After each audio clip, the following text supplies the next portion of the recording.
It's be interesting in the week ahead. Now let's talk some football. With the 11th pick in the 2011 NFL Draft, the Houston Texans select J.J. Watt, defensive end, Wisconsin. All right, let's talk some Houston Texans. We are getting ready for the NFL Draft, and here joining us tonight on Sports Sunday, John Harris from Yahoo Sports Radio, Lance Zierlein from Sports Talk 790. Guys, thanks for the time.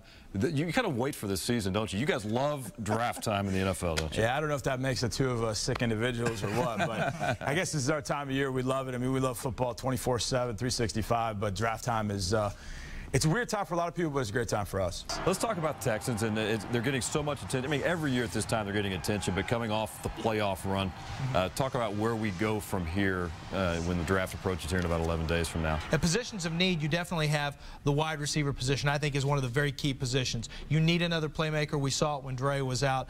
You just didn't have that other playmaker. And let's face it, there's just not depth. Outside of Jacoby Jones, who's making over $3 million this year, outside linebackers key with Mario Williams leaving. Yes, Brooks Reed did a great job, but you still don't have depth there, and you need someone to challenge Brooks Reed for that spot. And then O-line and D-line depth, Johnny, that's one that you can never have enough depth, but especially for the Texans after the loss, you know, the right side of their line. Well, where's the depth? And I think that's the one thing they had last year, that if one of those guys did go down, they had some depth behind it. Rizal missed some time, Caldwell stepped in. So I think that's the one thing. It's nice to be in this situation that we're talking about depth, as opposed to we've got to have a starter right now, tomorrow.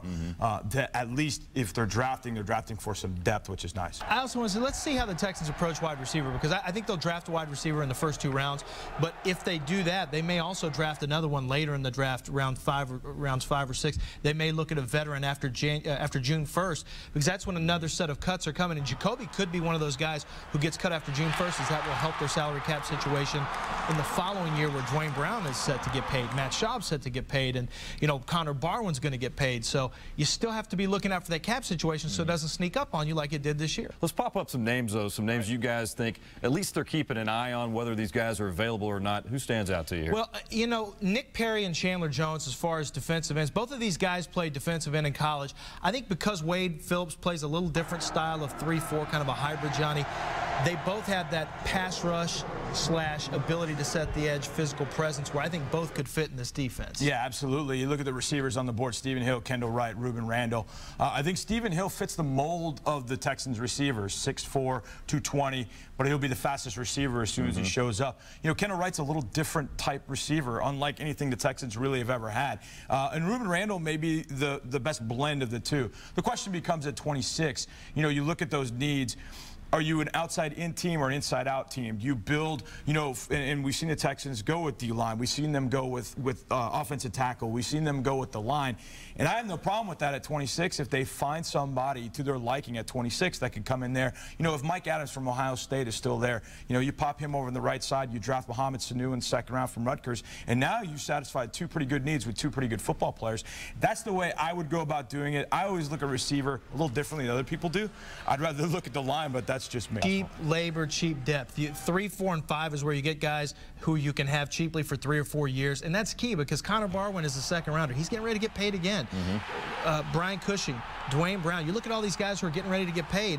They were also paid pretty well in their first contract because they're drafted in the first 2 rounds. That's why it's important to have the Glover Quins drafted in the 4th round become starters. It's going to be a lot of fun next 10 days or so. You guys, sidelineview.com, check it out. Draft Insight. You guys spend a lot of hours getting ready for that. Yeah, it's fun for you, but for us, we got work to do. That's right. John Harris, Yahoo Sports Radio, Lance Zierlein, Sports Talk 790. Thanks, man. Hey, we talk about Matt Schaub and the health of Matt Schaub. So far, so good. He's on the road to recover, and he spoke earlier tonight at his charity gala, and Winston Dutchin was there. Winston.